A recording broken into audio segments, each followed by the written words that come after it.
샬롬, 평안하셨습니까? 주님의 은혜 가운데 한 주일 동안 평안하셨으리라 믿습니다. 12월이 되면 여러 가지 생각할 것들이 많은데요. 우리도 이 12월을 맞이해서 좀 우리가 하나님께 소원했던 것에 대해서 좀 생각을 해보고자 합니다. 이 세상에 여러 가지 질병이 있는데요. 그 중에서도 가장 최악의 질병이라고나 할까요? 그 다음에 고치기가 매우 힘든 병 중에 하나가 어떤 병이라고 생각하십니까? 요즘 암이라고 하는 질병이 있기는 하지만 사실 암은 요 근래에 이제 알게 된 병이고, 이 과거에 특별히 이 동양에서 이 병은 아주 고약한 병으로 알려져 있습니다. 물론 치료도 힘들고요. 그것이 뭐냐면 바로 문둥병입니다. 문둥병. 왜 문둥병이 최악의 병입니까? 하여튼 우리 몸에 돌출된 부분들이 다 썩어요. 여러분, 돌출됐다는 뜻이 뭡니까? 뭔가 사람들에게 어필하고 나타내려면 돌출이 돼야 되잖아요. 그죠? 밋밋한 것보다는. 근데 그러한 돌출되었던 부분들이 다 썩어요. 그래서 아주 보기에 흉합니다. 그것이 문둥병이에요. 그리고 이 문둥병은 고통이 없어요. 이런 병이 무서운 병이에요. 여러분, 당뇨병이 왜 무섭습니까? 아프지도 않으면서 또 당뇨병으로는 안 죽어요. 이 당뇨가 결국 면역을 약하게 해서 다른 질병으로 말미암아, 아주 작은 질병이라도 다른 질병으로 말미암아 죽어요. 이게 아주 무서운 병이에요. 그래서 치료하기도 힘들어요. 물론 요즘 치료하는 여러 가지 재료들이 있기는 하지만, 근데 과거에 이 문둥병은 아주 최악의 병이에요. 그래서 심지어 성경에서도 이 병에 걸린 사람들은 어떻게 할 수 없습니까? 같이 살 수가 없어요. 이 전염도 강하기 때문에요. 그래서 따로 살아야 돼요. 가족이 되었던 무엇이 되었던 간에, 왕이 되었던 고관이 되었던 무엇이 되었든지 간에 이 병에 걸리면 절대로 함께 살 수 없는 아주 고약한 병이 문둥병입니다. 자, 그런데 예수님께서 이 문둥병자를 만나십니다. 우리 누가복음 17장을 한번 보겠습니다. 누가복음 17장. 누가복음 17장에 보면은 문둥병 환자가 나오죠. 자, 누가복음 17장 12절입니다. 누가복음 17장 12절입니다. 그런데 한 명도 참 힘든데, 여기에 보시면은 12절에 한 촌에 들어가시니 문둥병자 몇 명이요? 10명이 예수를 만나 멀리 서서 소리를 높여 가로되, 예수 선생님이여 우리를 긍휼히 여기소서 하거늘 보시고 가라사대 가서 제사장들에게 너희 몸을 보이라 하셨더니 저희가 가다가 깨끗함을 받은지라. 여러분, 보통의 환자들은 어디서 치료가 이루어집니까? 어디서? 예수님과의 만남 속에서 치료가 이루어지는데, 이 문둥병자들은 어디서 치료가 이루어졌어요? 예수님의 말씀을 듣고 그 말씀을 실천하다 보니 어떻게 됐어요? 몸이 깨끗함을 받은지라. 이미 치료가 되었습니다. 여러분, 이미 치료가 됐어요. 이제 어떻게 해야 돼요? 이 치료받은 사람들이 감사를 해야죠. 당연히 치료를 받았으니. 그 중에 하나가 자기의 나은 것을 보고 큰 소리로 하나님께 영광을 돌리며 돌아와 예수의 발 아래 엎드려 살해하니. 여기는 살해했다 그랬는데, 킹제임스에는 감사드렸더니. 이게 당연한 이야기죠. 자기를 고쳐줬으니까 얼마나 감사합니까? 그런데 몇 명이 감사했어요? 10명을 고쳐줬는데 한 명, 11조에 대해서 오늘 공부했지만 열에 하나만 감사했는데 그 하나도 또 어떤 사람이에요? 살해하니 저는 유대인이 아니고요 사마리아인이라. 여러분, 누가 그들을 고쳐줬습니까? 예수가 고쳐줬어요. 그런데 그 예수는 유대인들이 좋아하는 사람이에요? 싫어하는 사람이에요? 싫어하는 사람이죠. 그러니까 감사하러도 안 와요. 근데 이 사마리아인은 그런 편견이 없는 사람이에요. 그래서 이 사람이 왔는데 중요한 것은 뭐 하러 왔습니까? 그분께 감사하기 위하여 돌아왔다는 것입니다. 자, 이제 그런데 그 다음이 중요합니다. 여러분, 이미 문둥병은 나았습니다. 깨끗함을 받았어요. 구원을 받았어요. 예수께서 대답하여 가라사대 10사람이 다 깨끗함을 받지 아니하였느냐? 그 9은 어디 있느냐? 이 이방인 외에는 하나님께 영광을 돌리러 돌아온 자가 없느냐 하시고 그에게 이르시되 일어나 가라. 내 믿음이 너를 구원하였느니라 하시더라. 아멘. 여러분, 이 문둥병자는 어디서부터 구원을 얻었습니까? 문둥병에서 구원을 얻었습니다. 과거 너를 구원하였느니라. 그러나 이 문둥병자가 신앙을 잘 지킨다면 어디까지 갈 수 있을까요? 하늘나라까지도 가겠죠. 그런데 무엇에 의해서요? 내 믿음이 너를 구원하였느니라. 아멘. 이런 말씀을 하신 적이 좀 있습니다. 자, 마가복음을 보겠습니다. 마가복음. 내 믿음이 너를 구원하였느니라. 이 말씀. 내 믿음이 너를 구원하였느니라. 마가복음 5장. 여기에 보시면은 12년 동안 혈루증으로 아주 고생하고 재산도 많이 잃어버리고 이제 더 이상 희망이 없다고 생각한 여인이 예수님을 만나게 됩니다. 그래서 뭐만 하면요, 하도 사람들이 많아서 옷자락만 만진다면 내가 낫겠다 생각을 했는데 옷자락을 정말 만질 기회가 주어졌습니다. 그때 그의 몸도 깨끗해졌어요. 또 나았어요. 그런데 예수님께서 또 이렇게 말씀하십니다. 34절, 마가복음 5장 34절. 예수께서 가라사대 따라 내 믿음이 너를 구원하였으니 평안히 가라. 내 병에서 놓여 건강할지어다. 아멘. 여러분, 사실 누가 이 병을 고쳐줬습니까? 문둥병자도 마찬가지로 예수님이 고쳐주시고 그 다음에 이 혈루증 앓는 여인도 예수님이 고쳐주셨지만 예수님의 대답은 내가 너를 구원하였다가 아니라 뭐라고요? 내 믿음이 너를 구원하였느니라. 내 믿음이 구원을 준다는 것입니다. 믿음이. 그 다음에 자, 10장, 마가복음 10장. 여기도 구원받은 사람이 있는데 마찬가지로 내 믿음이 너를 구원하였느니라. 10장 52절. 마가복음 10장 52절. 이번에는 소경입니다. 소경. 예수께서 이르시되 가라. 내 믿음이 너를 구원하였느니라. 자, 혈루증 앓는 여인은 어떤 구원을 얻었어요? 혈루증으로부터 깨끗하게 됐어요. 혈루증을 고쳤어요.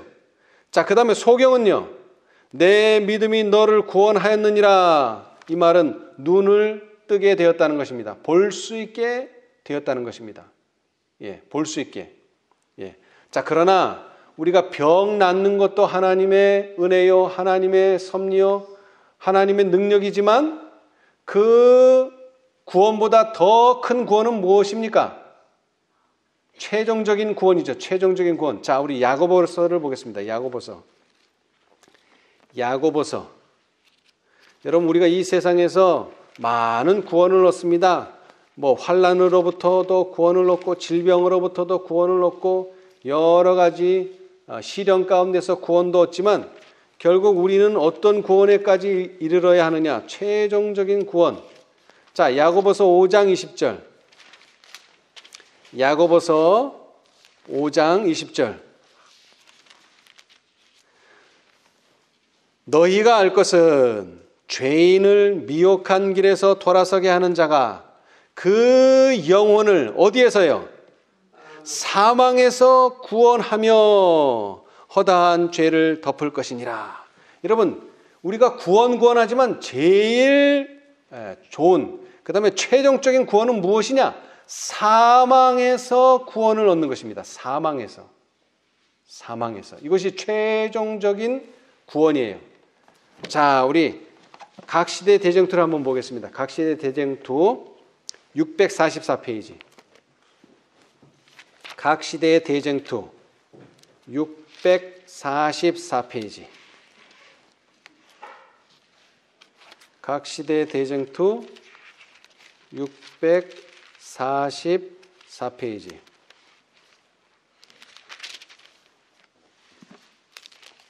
하나님의 백성의 구원장인데요.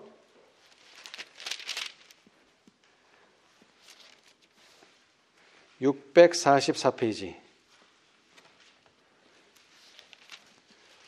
자, 그 앞쪽에 예수님의 재림이 있고요. 예수님이 재림하시고 나서 성도들의 부활, 악인이 받을 벌과 성도들의 부활장에 보시면, 자, 644 구속의 역사 1672페이지 오른쪽 단 맨 밑에 문단입니다. 땅이 흔들리고 번개가 번쩍이고 우레소리가 요란한 중에 하나님의 아들의 음성이 자는 성도들을 불러일으킨다. 주님께서는 의인들의 무덤을 보시고 당신의 손을 하늘을 향하여 드시고 깨어라 깨어라 깨어라 티끌 가운데서 자는 자여 일어나라 고 외치신다. 이 땅의 어느 곳에서나 죽은 자들이 그 음성을 듣게 될 것이며 그 음성을 듣는 자는 살아날 것이다. 이때의 온 세상은 모든 나라와 족속과 방언과 백성 중에서 부활한 큰 무리로 소음이 일어날 것이다. 그들은 사망의 감옥에서 나와 불멸의 영광을 입고 뭐라고 말합니까? 사망아 너의 이기는 것이 어디 있느냐? 사망아 너의 쏘는 것이 어디 있느냐? 고 외친다. 그리고 산 의인들과 부활한 성도들은 음성을 합하여 오랫동안 승리의 즐거운 함성을 올릴 것이다. 아멘. 여러분, 이 승리는 무엇에 대한 승리입니까? 사람을 이겼어요? 아니면 품성의 결함을 이겼어요? 그런 승리가 아니라 뭐를 이겼어요? 사망을 이긴 것입니다.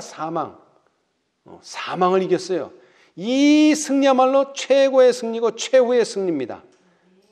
이 구원이야말로 최후의 구원이에요. 우리는 이 구원을 얻도록 하기 위해서 오늘 인내하면서 투쟁하고 있는 것입니다. 자, 그런데 이 투쟁에 있어서 중요한 요소가 바로 감사라 하는 것입니다. 감사. 여러분, 구약에 보면은요, 제사가 있습니다. 제사는 왜 생겨났습니까? 죄인이 생겨났기 때문에 제사가 필요해요. 그렇죠? 죄인이 없으면 제사가 필요 없어요. 왜? 제사라고 하는 것은 내 죄를 예수님이 대신 가져가시고 예수님의 흠없는 정결함을 내가 갖게 되는 것이 제사입니다. 자, 그런데 그 제사 중에 보면은요, 화목제라고 하는 제사가 있어요. 화목제. 자, 우리 레위기 7장을 보겠습니다. 레위기 7장. 레위기서 7장. 그런데 그 화목제가, 일단 화목제라는 설명을 간단히 드리자면, 여러분, 화목이라는 뜻이 뭡니까? 화목. 어떤 두 사람이 가까워지고 친해지고 그 다음에 하나같이 되는 것이 바로 화목제입니다. 화목. 불화가 아니라 화목. 자, 그런데 그 화목 제사를 드리는 일에 있어서요, 자, 레위기 7장입니다. 레위기 7장 15절. 우리는 하나님과 화목하게 되는데요, 거기 보시면 감사함으로 드리는 화목제. 뭐라고요? 뭐로 드리는? 감사함으로 드리는 화목제라 그랬어요. 감사함으로 드리는 화목제. 그래서 그 화목제를 드릴 때 희생을 드리는데 거기에는 여러 가지 짐승들이 사용됩니다. 그래서 그 짐승들은 불에 태우기도 하지만 나머지는 먹어요. 그런데 그 화목제 희생의 고기는 드리는 그날에 먹을 것이요 조금이라도 이튿날 아침까지 두지 말 것이니라. 아멘. 이게 무슨 뜻일까요? 이 고기를 하루 이상 놔두면 어떻게 됩니까? 부패하게 되죠. 그러니까 식중독이나 여러 가지 오염될 수가 있어요. 그래서 절대 하루 이상은 두지 말아야 돼요. 여러분, 감사를 오늘 감사했다고 그 감사가 내일까지 갑니까? 아니요, 내일까지 안 갑니다. 여러분, 제가 보니까 우리가 식품을 살 때 여러분 뭘 보고 삽니까? 딱 마트에 갔다. 유통기한을 보죠. 유통기한. 제가 볼 때 유통기한이 제일 짧은 게 달력이에요. 이거는 하루만 지나면 못 써요. 하루만 지나면 못 써. 똑같은 6월 17일이라도 2021년 6월 17일하고 2020년 6월 17일은 요일이 달라요. 그래서 못 써요. 하루만 지나면 못 써요. 달력은. 재활용도 안 돼요. 이거는. 달력이 그래요. 그런데 이 감사도 마찬가지예요. 이건 하루를 넘기면 더 이상 사용 불가입니다. 우리는 매일 뭐 해야 돼요? 그러니까 매일 감사를 해야 되는데 이 재밌는 게요. 이 화목제를 드리는 이 제사가요. 참 재밌어요. 자, 우리 11절 보겠습니다. 11절. 민수기, 이번엔 민수기 7장. 이제 성전이 만들어졌어요. 모세의 명령에 의해서, 여호와의 명령에 의해서 모세에게 주어지고, 모세는 이제 많은 사람들을 시켜서 성소를 짓게 됩니다. 이때는 성전은 아니고요, 성소. 왜냐하면 이동 생활이기 때문에. 그래서 성소를 지었는데 이 성소를 다 짓고 나서 제사를 드리게 됩니다. 이제. 자, 그런데 11절에 보시면 민수기 7장 11절, 여호와께서 모세에게 이르시기를 족장들은 하루에 한 사람씩 단의 봉헌 예물을 드릴지니라 하셨더라. 이제 성소가 완성됐는데 12지파들이 그 지파 중에서 족장 한 사람씩 나와서 단의 봉헌 예물을 드립니다. 성소의 건립을 축하하는 봉헌 예물. 자, 그래서 12절, 제1일에 예물을 드린 자는 무슨 지파입니까? 제1일, 첫째 날. 유다 지파. 여러분, 사실 야곱의 첫째 아들은 누굽니까? 야곱의 첫째 아들. 예? 첫째 아들 누구예요? 에브라임이죠. 그런데 이 첫째 아들이 첫째 아들의 자리를 잃어버렸어요. 왜요? 그 실수 때문에, 에브라임 지파의 실수 때문에. 에브라임이 아니죠. 르우벤. 저도 착각했네요. 르우벤이 첫째 아들입니다. 원래 낳기는 르우벤이 첫째 아들 장자로 낳았어요. 그러나 이 장자가 실수하는 바람에 그 장자의 특권을 잃어버리고, 이 장자의 특권은 세 가지가 있는데, 이 유다 지파가 여기 첫째 날에 제사를 드리는데 이 제사와 유다 지파는 아주 밀접한 관계가 있습니다. 여러분, 예수님께서 세상 죄를 지고 가는 하나님의 어린 양이다 그랬는데, 그 어린 양은 무슨 지파에서 나와야 됩니까? 유다 지파에서 나와야 됩니다. 그죠? 왕이 되는 그 족속 중에서 나와야 돼요. 그런데 오늘 우리가 드리는 이 제사는 바로 그 유다 지파 사람이 첫째 날에 예배를 드립니다. 이제 제사를 드려요. 자, 그런데 그 제사를 한번 보겠습니다. 여호와께서 모세에게 이르기를 족장들은 하루 한 사람씩 단의 봉헌 예물을 드릴지니라 하셨더라. 제1일에 예물을 드린 자는 유다 지파 암미나답의 아들 나손이라. 그 예물은 성소의 세겔대로 130세겔 중 은반 하나와 70세겔 중 은발이 하나라. 이 두 그릇에는 어떤 제물이요? 소제물. 소제물은 바로 이런 향이나 향신제들을 또는 소금 이런 것들을 드리는 게 소제물인데, 소제물로 기름 섞은 고운 가루를 채웠고, 또 10세겔 중 금숟가락 하나라. 그것에는 향을 채웠고, 또 번제물로, 자, 소제물 앞에는 소제물이고 이번엔 번제물입니다. 번제물, 태우는 제사. 번제물로 수송아지 하나와 수양 하나와 1년 된 어린 수양 하나이며, 그 다음에 16절, 속죄 제물로 뭐를 드렸습니까?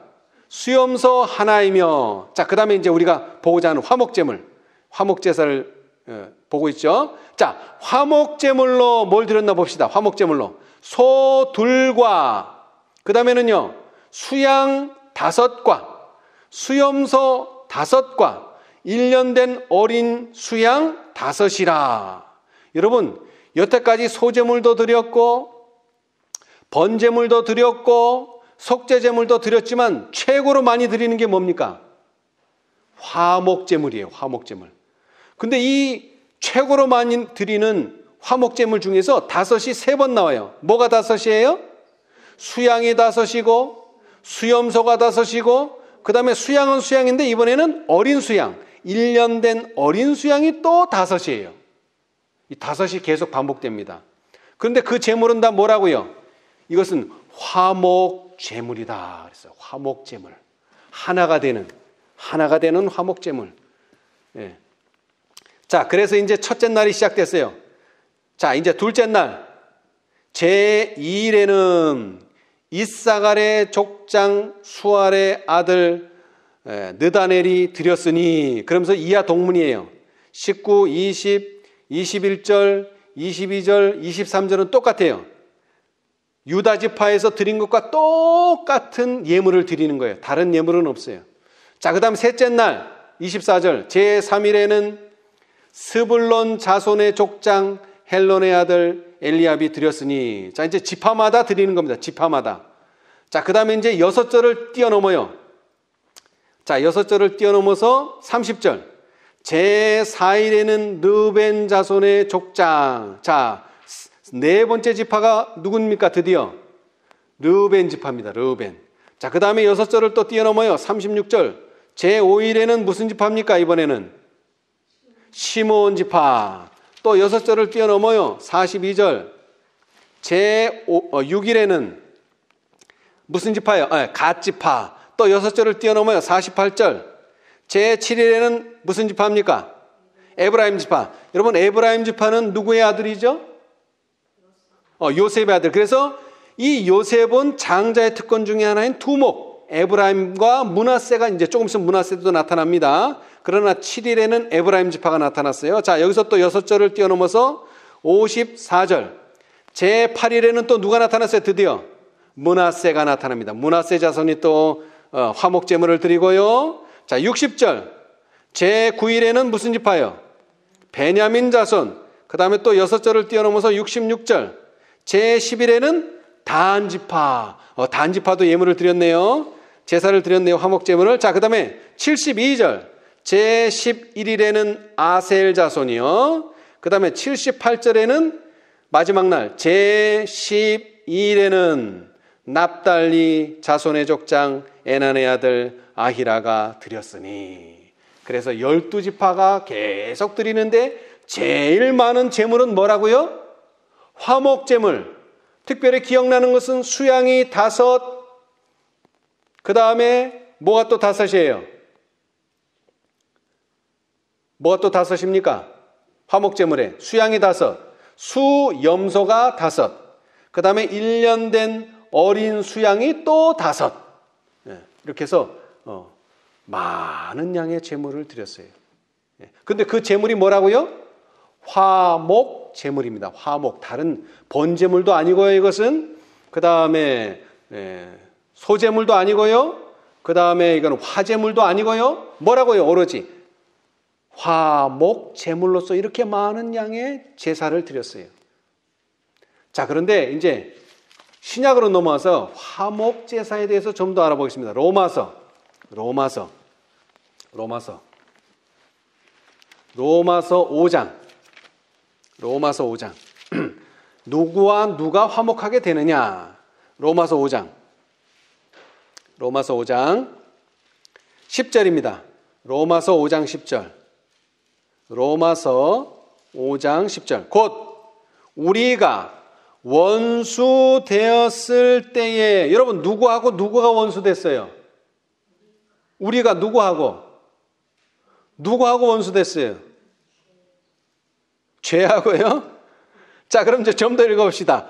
곧 우리가 원수 되었을 때에 그 아들의 죽으심으로 말미암아 하나님으로 더불어 화목되었은즉. 자, 누구하고 원수 됐어요?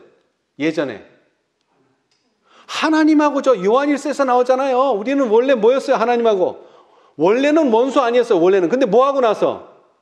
죄를 짓고 나서는 원수가 됐어요. 왜? 우리를 미워서 원수가 된 게 아니라 하나님은 그만큼 뭐를 미워하세요? 죄를 미워하시는 거예요. 사단도 미워하잖아요. 뭐를 미워하세요? 죄를 미워하세요. 그런데 그 죄를 사단은 고집하니까 사단도 미워지게 되는 것이고, 그 다음에 우리 인간은 고집한 것은 아니고 아담으로 말미암아 계속 유전의 법칙에 의해서 우리는 자연스럽게 누구하고 원수가 되어버렸어요? 하나님하고 원수가 되어버렸어요. 그런데 그렇게 원수 되었을 때에 하나님께서 누구를 보내셨어요? 그 아들을 보내셔서 그 아들을 양으로 잡아서 화목제물로 삼으셔서 죽이심으로 무려 몇 마리를 죽이셨어요? 자, 수양으로 5마리, 수염소로 5마리, 그 다음에 어린 수양으로 또 5마리, 15마리를 죽였어요. 그 다음에 소 2마리. 예. 그렇게 죽이심으로 말미암아 뭐 어떻게 됐다고? 이제 원수였는데 원래는 하나님으로 더불어 뭐하게 되었은즉? 화목되었은즉. 화목된 자로서는 더욱 그의 살으심을 인하여 무엇을 얻을 것이니라? 구원을 얻을 것이니라. 여러분, 화목제의 결과가 뭡니까? 화목하게 된 결과, 결국 사망을 이기게 되는 것입니다. 누구처럼요? 예수님처럼. 3일 후에 부활하신 예수님처럼 우리도 사망을 이기는 거예요. 그러면서 뭐라 그래요? 사망아, 너의 이기는 것이 어디 있느냐? 사망아, 너의 쏘는 것이 어디 있느냐라고 외칠 수 있는 상태가 되기 위해서 우리는 먼저 뭐가 돼야 돼요? 하나님과 뭐가 돼야 돼요? 화목해져야죠. 화목해져야죠. 그런데 그 화목제물을 어떻게 함으로 화목제를 드렸다고요? 레위기 7장 15절에 감사함으로. 감사함으로. 예. 자, 로마서 3장으로 가보겠습니다. 로마서 3장 25절. 로마서 3장 25절. 이 화목제는 참으로 우리에게 대단한 교훈을 줍니다. 자, 이 예수는 앞에 나왔듯이 하나님의 은혜로 값없이 의롭다 하심을 얻은 자 되었느니라. 그렇게 해주신 분, 이 예수를 하나님이 그의 피로 인하여 믿음으로 말미암는 화목 제물로 세우셨으니. 어떻게 해요? 어떻게 화목 제물로 삼으셨다고요? 옛날에는 이렇게 가져와야 돼요. 소 2마리, 수양 5마리, 수염소 5마리, 1년 된 어린 수양 5마리를 가져와야 돼요. 근데 지금은 어때요? 지금은 그렇게 되는 것이 아니라 무엇으로요? 믿음으로 말미암아 화목 제물로 세우셨으니 이는 하나님께서 길이 참으시는 중에 전에 지은 죄를 간과하심으로 자기의 의로우심을 나타내려 하심이니. 아멘. 여러분, 과거에는 5마리씩 가져와야 돼요. 5마리씩. 엄청나게 힘든 일이에요. 한두 마리도 아니고 5마리. 그러나 물론 이것은 지파를 대신해서 가져왔기 때문에 그렇게 많은 숫자를 요구하시기도 하셨겠지만은 짐승을 데려온다는 것은 쉬운 일이 아닙니다. 그러나 이제 이 신약 시대에 예수님께서 십자가에 달리신 이후에는 우리는 화목제를 하기는 해야 되는데 어떻게 해야 됩니까? 믿음으로 화목 제사를 드려야 돼요. 믿음으로. 그래서 제가 지난주에 말씀드렸죠. 오직 의인은 무엇으로 말미암아 살리라? 믿음으로 말미암아 살리라. 이제 그것을 좀 더 구체적으로 말씀드립니다. 믿음으로 어떻게 사느냐? 믿음으로 화목 제사를 드려야 된다. 근데 그 화목 제사를 드리기 위해서는 감사함이 있어야만 한다는 것입니다.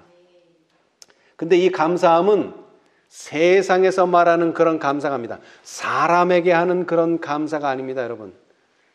여러분, 세상에서는 감사하고 품성 좋은 사람 많아요. 그러나 그 사람들이 하나님께도 그렇게 감사한 마음을 가지느냐, 그건 누구도 모릅니다. 그 누구도 알 수 없어요. 자, 그런데 왜 이 감사함이 필요한가 보겠습니다. 자, 로마서 1장. 로마서 1장.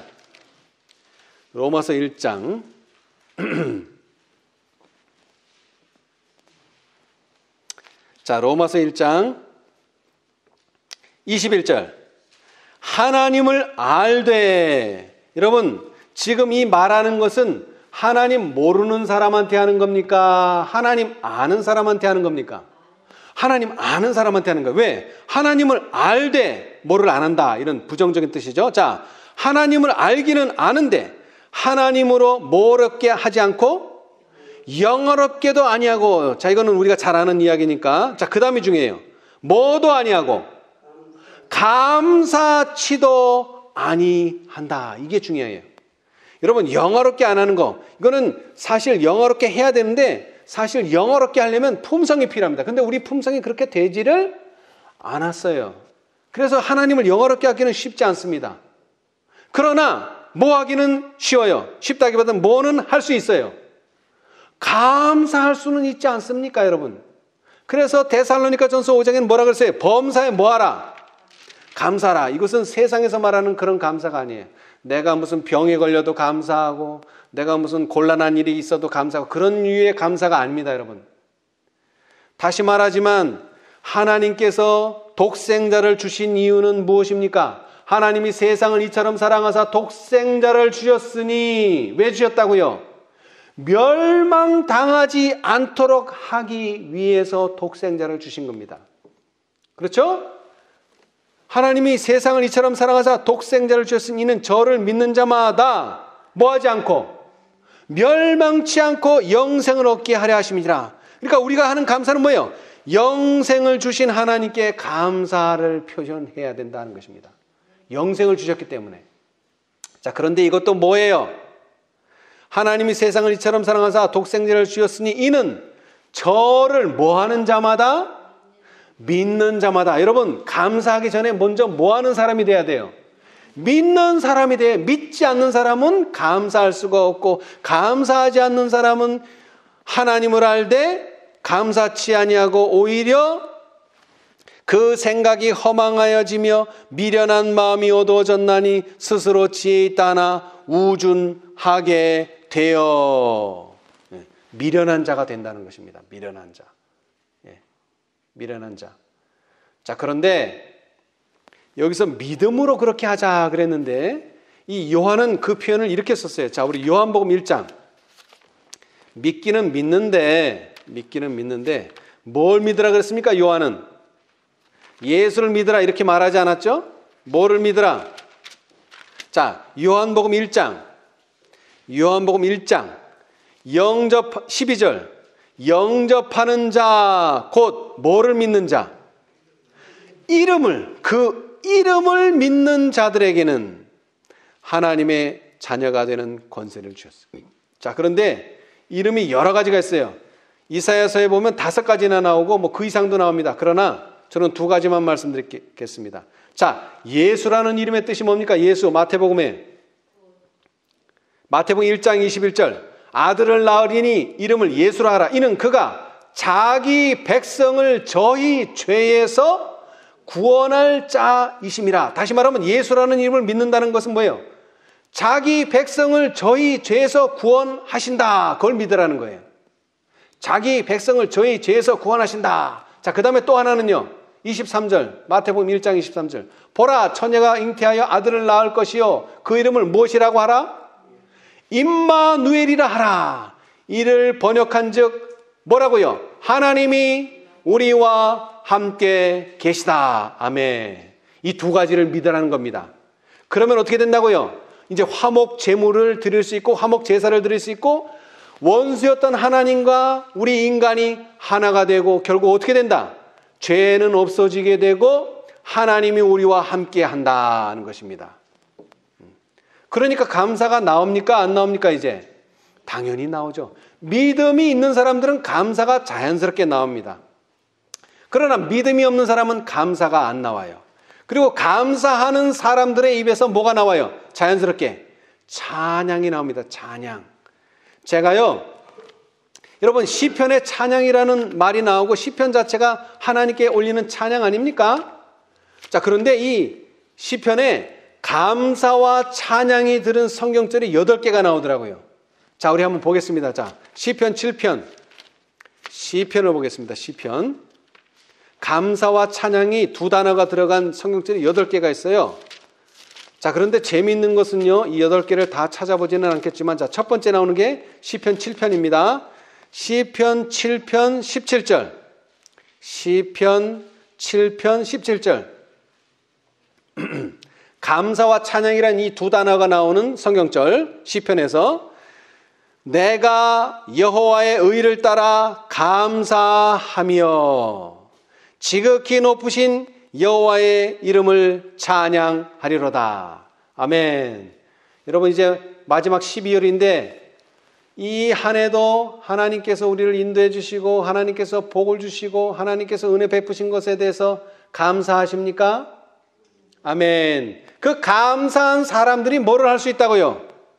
찬양할 수 있다. 그래서 나머지도 쭉 찾아보니까 감사 찬양, 감사 찬양, 감사 찬양이에요. 그래서 다 봤더니 찬양 감사는 없어요. 시편에. 감사하는 사람이 찬양을 하더라고요. 이게 이렇게 돼 있어요. 순서가. 자, 그래서 106편을 보겠습니다. 이번에 106편. 시편 106편. 시편 106편. 이 순서는 변함이 없어요. 감사 찬양이에요. 찬양 감사는 없어요. 감사한 사람이 찬양합니다. 자, 시편 106편 47절. 시편 106편 47절. 여호와 우리 하나님이여 우리를 구원하사 열방 중에서 모으시고 우리로 주의 성호를 감사하며. 여러분 뭘 감사한다고요? 성호, 다시 말하면 주의 이름. 여러분 제가 아까도 말했지만 주의 이름을 믿는 자들이 하나님의 자녀가 됐는데 어떤 이름을 믿어야 된다 그랬어요?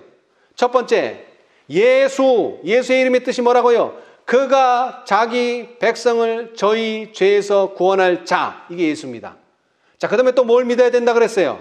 임마누엘, 하나님이 우리와 함께 계시다. 이 이름을 인해서 감사한다는 거예요. 감사하며 주의 영예를 찬양하게 하소서. 아멘. 자, 그 다음 108편 하나만 더 보겠습니다. 시편 108편. 시편 108편 3절. 여호와여 내가 만민 중에서 주께 감사하고 열방 중에서 주를 찬양하오리니. 아멘. 여러분 감사하는 사람들의 입에서 뭐가 나온다고요? 찬양이 나옵니다. 감사하는 사람들 입에서 찬양이 나와요. 우리는 감사하는 사람이 돼야 됩니다. 근데 감사하는 사람이 되려면 무엇을 믿는 자가 돼야 됩니까? 여호와의 칭호, 하나님의 칭호, 하나님의 아들의 칭호를, 하나님의 아들의 이름을 믿는 자들이 돼야 돼요. 예수라는 이름을 믿고 그 다음에 임마누엘이라는 이름을 믿는 자들이 되어야 합니다. 그래서 그것을 감사하게 될 때에 자연스럽게 우리 입에서 찬양이 나오는데 이것을 히브리서에서는 입술의 열매라 그랬습니다. 자, 히브리서 13장. 히브리서 13장. 히브리서 13장. 히브리서 13장 15절입니다. 히브리서 13장 15절. 이러므로 우리가 예수로 말미암아 항상 무슨 제사를 드리자고요? 찬미의 제사를 하나님께 드리자. 아멘. 이는 그 이름을 뭐를 증거하는? 뭐를 증거한다고요? 이름이 뭔데? 예수, 자기 백성을 자기 죄에서 구원할 자, 저희 죄에서 구원할 자, 그걸 증거한다는 거예요. 그 다음에 또 뭐를 증거해요? 임마누엘, 하나님이 우리와 함께 계시다. 그걸 증거하는 입술의 열매니라. 아멘. 근데 다시 말하지만 찬미는 누구의 입에서만 나옵니까? 누구의 입에서? 범사에 감사할 줄 아는 그 감사는 사람들에게 하는 감사가 아닙니다. 누구에게요? 하나님께 감사하자. 그래서 저는 새해에는 물론 감사할 사람들이 많이 있겠지만 누구에게 감사하자? 하나님께 감사하자. 자, 이제 골로새서를 보겠습니다. 우리의 기억절이기도 하죠. 자, 골로새서 3장. 골로새서 3장. 이 말씀이 참 의미가 있습니다.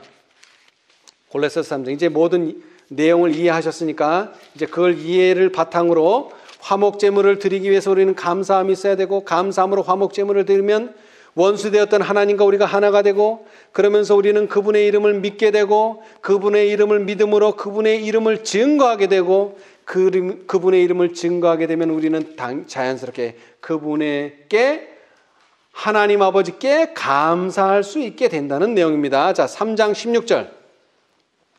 그리스도의 말씀이 너희 속에 풍성히 거하여. 뭐가 풍성히 거하여요? 뭐가? 그리스도의 말씀이, 예수님의 말씀이, 말씀이, 더 줄여서 말씀이 내 속에 풍성히 거하여 모든 지혜로 피차 가르치며 권면하고 시와 찬미와 신령한 노래를 부르며 마음에 감사함으로 하나님을 찬양하고. 자, 근데 우리가 마음으로 감사하고 하나님을 찬양하기 위해서는 우리 마음속에 뭐가 가득해야 됩니까? 뭐가 풍성해야 돼요? 말씀이 풍성해야 돼요. 말씀이. 그러면은 그 말씀이 뭐하고 섞여서요? 뭐하고 섞여서?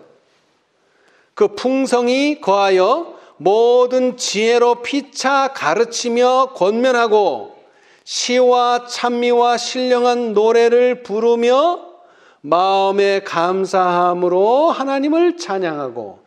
그 마음속에 가득한 말씀이 그냥 마음속에 가득하게 풍성하게 있으면 안 돼요. 그것이 내 마음속에서부터 넘쳐나서 서로 뭐하며? 피차 가르치며 권면하고, 그 다음에는 더 나아가서 시와 찬미와 신령한 노래를 부르면 어떻게 된다고요? 마음에 감사함으로 하나님을 찬양하고. 자, 그 다음에 덧붙여서 무엇을 하든지 말에나 일에나 다 주 예수의 무엇으로? 주 예수의 무엇으로? 이름으로. 자, 이 예수의 이름이라는 말 속에는 이런 내용이 포함되는 거예요. 주 예수의 이름을 믿음으로 그를 힘입어 하나님 아버지께 감사하라. 아멘. 여러분, 누구께 감사해야 됩니까? 하나님께 감사해야 돼요. 자, 근데 그 감사는 어디서부터 나옵니까? 어디서부터? 힘을 입어야 돼요. 무슨 힘을 입어야 돼요? 무슨 힘? 주 예수의 이름으로 하고 그를 힘입어. 여러분, 감사라는 게 그냥 아무 일도 안 하고 감사가 나오는 게 아닙니다. 무엇을 할 때마다, 말할 때나 일할 때마다 무엇으로 해야 돼요? 주 예수의 이름으로 하라는 말은 주 예수의 이름을 믿음으로 하고, 그렇게 믿음으로 했을 때에 그것을 힘입어서 하나님 아버지께 감사하라는 말씀입니다. 그렇게 감사하는 사람들은 어떻게 될까요? 자, 우리 봅시다. 데살로니가전서 4장. 4장인가요? 5장인가요? 데살로니가전서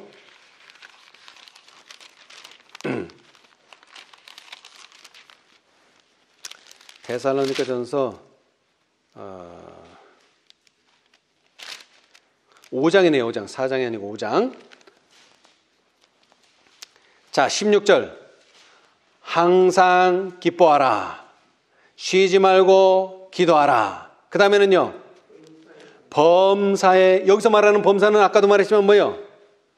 무엇을 하든지 말에나 일에나 다 주 예수의 이름으로, 주 예수의 이름을 믿음으로 하라. 그러면요, 이는 그리스도 예수 안에서 너희를 향하신 하나님의 뜻이니라. 하나님의 뜻을 이루게 된다는 것입니다. 예. 뜻이 어디서 이루어진 것처럼 하늘에서 이루어진 것 같이 땅에서도 이루어지겠다 그랬는데, 그 하늘에서 이루어진 일을 땅에서도 이루는 백성은 누구냐? 바로 14만 4천인데, 그 14만 4천인의 입에는 어린 양의 노래, 새 노래가 있는데, 그 노래는 경험의 노래예요. 뭐 하는 노래예요? 감사로 드리는 제사예요. 감사로 드리는 제사. 그런데 왜 감사로 드리는 제사가 될 수 있을까요? 우리가 이 세상에서는 좀 힘들고 어렵고 고난이 있을지 모르지만, 결국 우리는 하나님이 함께 하시고, 결국 우리는 우리의 죄를 하나님께서 다 죄로부터 우리를 구원하신다는 증거물로서 우리가 나타나게 될 것이다. 그러므로 우리는 우리의 입술로 무슨 제사를 드리자? 찬미의 제사를 드리자 하는 것입니다, 여러분. 근데 찬미가 나오려면 뭐 해야 된다고요? 감사하는 마음이 있어야 된다. 그리고 감사하려면은 하나님과 뭐가 돼서는 안 돼요. 원수가 돼가지고는 절대로 감사한 마음이 생기지 않아요. 하나님과 뭐가 돼야 됩니까? 하나, 화목해져야 돼요. 근데 하나님과 화목해지기 위해서는 어떻게 된다고요? 화목 제사를 드려야 되는데, 그 화목 제사를 드리기 위해서는 예수님의 이름을 믿는 믿음이 있어야 된다. 그럼으로써 우리가 하나님과 하나가 되고 화목하게 되고, 하나님과 화목하게 됨으로써 우리는 하나님께 감사하게 되고, 우리가 하나님께 감사하게 되므로 우리 입술에 열매를 맺게 되고 찬미의 제사를 드리게 되고, 우리는 결국 하나님 아버지께 감사의 예물을 드리게 될 것이다. 예. 자, 우리 한 말씀만 읽고 마치겠습니다. 자, 우리 로마서 1장. 로마서 1장.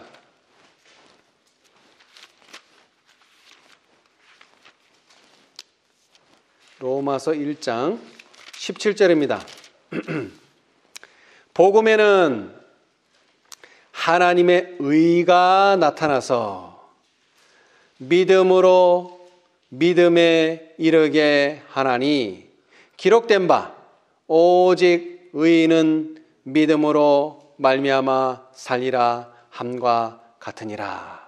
아멘. 우리가 믿음으로 산다고 한다면 우리의 입술에는 항상 감사함이 나와야 됩니다. 그 이름을 증거하는 입술의 열매는 찬미의 제사인데, 그 찬미의 제사를 드리기 위해서, 하나님을 찬양하기 위해서는 감사한 마음이 있어야지만 찬양이 나와요. 감사한 마음이 없으면 나오지 않습니다. 그래서 시편은 감사 찬양, 감사 찬양이에요. 찬양하는 사람이 감사하게 되는 게 아니라 감사하는 사람이 찬양하게 돼요. 이 순서가 그래요. 감사 찬양, 감사 찬양. 그리스도의, 그렇게 하기 위해서 또 우리 속에 무엇을 풍성히 담아야 됩니까? 그리스도의 말씀이 너희 속에 풍성히 거하여 모든 지혜로 피차 가르치며 권면하고 시와 찬미와 신령한 노래를 부르며 마음에 감사함으로 하나님을 찬양하고, 또 무엇을 하든지 말에나 일에나 다 주 예수의 이름으로 하고, 이게 믿음으로 산다는 겁니다. 다 주 예수의 이름으로 하고, 그것을 그를 힘입어 하나님 아버지께 감사하라. 아멘. 새해는 우리 모두가 주 예수의 이름으로 하고 그를 힘입어 하나님 아버지께 감사하는 여러분과 제가 되기를 간절히 바라면서 오늘 말씀을 마치겠습니다. 감사합니다. 하늘에 계시는 감사하신 저희들의 아버지, 주님의 이름을 찬양할 수 있게 해 주시니 감사합니다. 자기 백성을 저희 죄에서 구원할 자 예수라는 이름을 믿게 해 주셨사오니 감사합니다. 주님, 이 이름이 그대로 저희 생애에서 이루어지도록 축복하여 주시옵소서. 뿐만 아니라 임마누엘이라는 이름을 주셨사오니 감사합니다. 하나님이 늘 우리와 함께 하심을 인하여 감사합니다. 주님, 도와주셔서 이 두 이름을 우리의 생애 가운데 항상 기억하게 도와주시고 주님의 이 이름이 우리의 생애에서 이루어지도록 축복하여 주시옵소서. 사람이 자기의 길을 계획할지라도 여호와 하나님께서 우리를 인도하신다고 약속하셨사오니 감사합니다. 주님, 이제 이 한 해 동안 저희 모두를, 특별히 보은교회 모든 형제 자매들 인도하여 주셨사오니 참으로 감사합니다. 이제 이 인도하심의 손길이 새로운 한 해에도 저희와 늘 함께하여 주시옵소서. 더 나아가서 하나님께서 원하시는 모든 일들이 하늘에서 이루어지신 것처럼 땅에서도 저희들을 통하여 이루시겠다는 이 약속의 말씀을 믿는 일에 저희가 소홀하거나 또한 믿음 없는 일을 하지 않도록 축복하여 주시옵소서. 14만 4천인에게 주신 놀라운 특권을 인하여 참으로 감사합니다. 자금 이후로 주신 그 모든 축복들 우리가 감당할 수 있도록 도와 주시옵소서. 그리하여 우리의 매 생애마다 하나님 아버지께 감사하는 생애 되도록 도와 주시옵소서. 범사에 감사할 수 있도록 주의 이름을 힘입어 믿음으로 살아가는 저희 모두가 되도록 축복하여 주시옵소서.